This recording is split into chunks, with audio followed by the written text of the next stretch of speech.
Uh, yeah, I mean, on-ball screens, that's where Damari and Asia were getting all their shots because 20 just can't come out on on-ball screens, and so she was just playing off, and that's really how Damari and Asia scored most of their points on on-ball screens. Right over there. This was your guys' best three-point shooting night in SEC play so far, I believe. You know, where I was talking about, there's open threes when they're collapsing. Do you feel like you got a lot more open threes tonight than other nights in SEC play? I'll go, jeez, we took 21.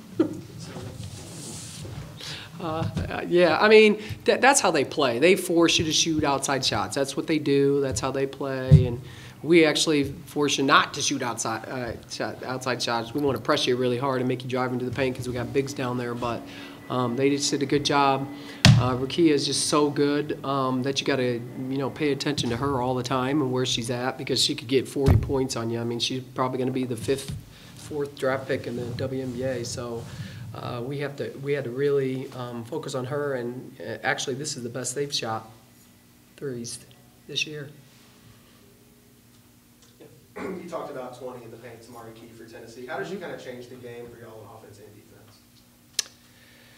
defense?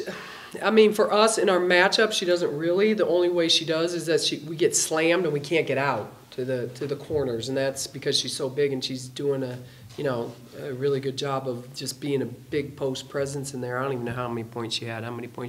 She only had 10 points. So it's more her occupying space, and it would be like her setting a bunch of on-ball screens, and you can't get through them because of her size. You know what I mean? And I'm glad she's back. She's been out for a while, and her injury last year was pretty scary. So what happened to her was pretty scary. So it's nice to see her back, and hopefully she'll get a shot to play at the next level. As far as Savannah, she had her season-high minutes played. Was that the game plan going into the game, or just developed as the game went on? Well, she's been really working defensively. Every single day in practice, her defense was way better in terms of trusting her body. You know what I mean? And we've been playing like teams that are so fast, and they take your legs off and they cut you off, and it's just like we've been just really working on her confidence of, you can guard and we got your back. If they beat you off the dribble, we got you, and she's just, her teammates that keep telling her that, and it takes a while to know that your teammates got your back, and if you make a mistake, it's not all your fault, but she's a freshman, so obviously freshmen think like that. But she did a good job today, and then she tweaked her knee again, and so she didn't want to go back in. But she's fine, nothing major. It makes her nervous. Time for one or two more. You talk about how good Rakia Jackson is, but you guys also caught Jewel Spear on this as she's kind of peaking in SEC play, really, really efficient. Just how hard is it to try to focus, some attention on Jewel, but also when you have someone like Rakia who's kind of everywhere in their offense? Yeah, she's good. I mean, she's legit good, that kid, Rakia. But you're talking about Jewel? Mm-hmm.